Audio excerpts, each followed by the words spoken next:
unique like everybody else.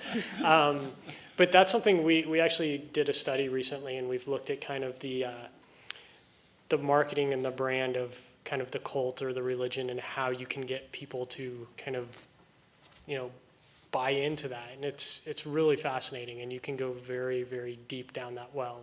And it's scary at some point as well. Any other? Yes, I see one back right. Hello, my name is Elaine. Paul, you were mentioning that you think that art may be able to survive without government funding, and I feel that Australia is a country that just doesn't quite have the population to support it yet, and that the arts are not ingrained into the culture quite yet. So what do you think are tipping points for Australia to be able to become a country where the artists can survive without government funding? So this depends to a large degree about what we mean by arts. Right?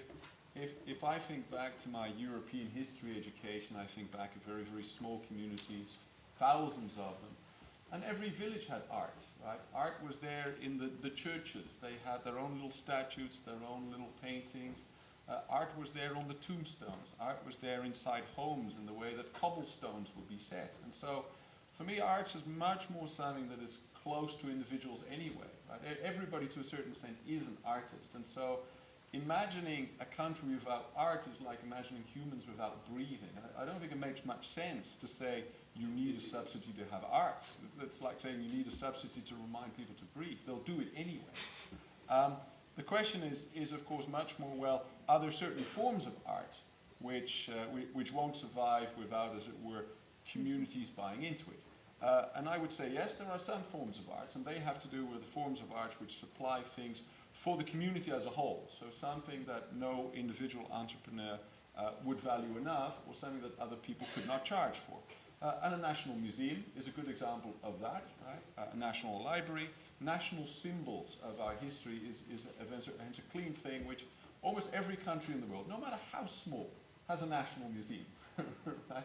So I reject the notion that there are such things as tipping points, or that it wouldn't be funded. It is more, if the Commonwealth would start funding it, states would start funding it immediately, right? Because there is a clear community demand for, as it were, symbolic art at the high level. So I'm much more optimistic about arts. I think that this tendency to say we can only survive if someone pays us is sort of, well, that brings the economist out of me. Well, prove that you are better than a McDonald's in terms of what you bring, right? They also sustain me. They bring meaning to my day.